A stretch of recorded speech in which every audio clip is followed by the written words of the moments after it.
শীতের সময়ে একটা কমন প্রশ্ন, আমরা যারা মুরগি লালন পালন করি, সেটা বাণিজ্যিক হোক কিংবা ব্যক্তি পর্যায়ে শখ করেই হোক, সেই মুরগির ঘরের আদর্শ তাপমাত্রা কত রাখা উচিত? মূলত মুরগির থাকার ঘরের তাপমাত্রা যদি 20 থেকে 24 ডিগ্রির মধ্যে রাখা যায়, তাহলে এই তাপমাত্রাটা মুরগির জন্য সবচেয়ে আরামদায়ক একটা তাপমাত্রা।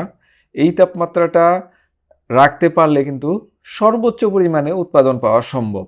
আর এই তাপমাত্রাটা কিন্তু শুধু মুরগি না, অধিকাংশ উষ্ণ রক্ত বিশিষ্ট প্রাণীদের জন্যই একটা আদর্শ তাপমাত্রা, যেমন মানুষ, গরু, ছাগল।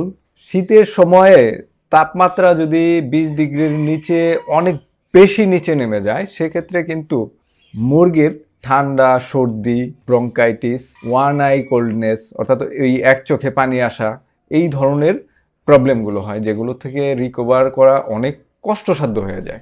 নর্মালি তাপমাত্রাটা যদি 20 ডিগ্রির নিচে নামে, সেক্ষেত্রে প্রতি 1 ডিগ্রি সেলসিয়াস নিচে নামার বিপরীতে একটা মুরগির দৈনিক 1.5 থেকে 2 গ্রাম খাদ্য গ্রহণ বেড়ে যায়। অর্থাৎ নর্মালি একটা মুরগি যেই পরিমাণ খাবার গ্রহণ করত, তাপমাত্রা অত্যাধিক নিচে নেমে যাওয়ার কারণে তার শরীরের তাপমাত্রাটা ব্যালেন্স করতে অতিরিক্ত 1 ডিগ্রির বিপরীতে 1.5 থেকে 2 গ্রাম পরিমাণ খাবার বেশি গ্রহণ করে। বিষয়টা একটু আজগুবি মনে হচ্ছে না? তাপের সাথে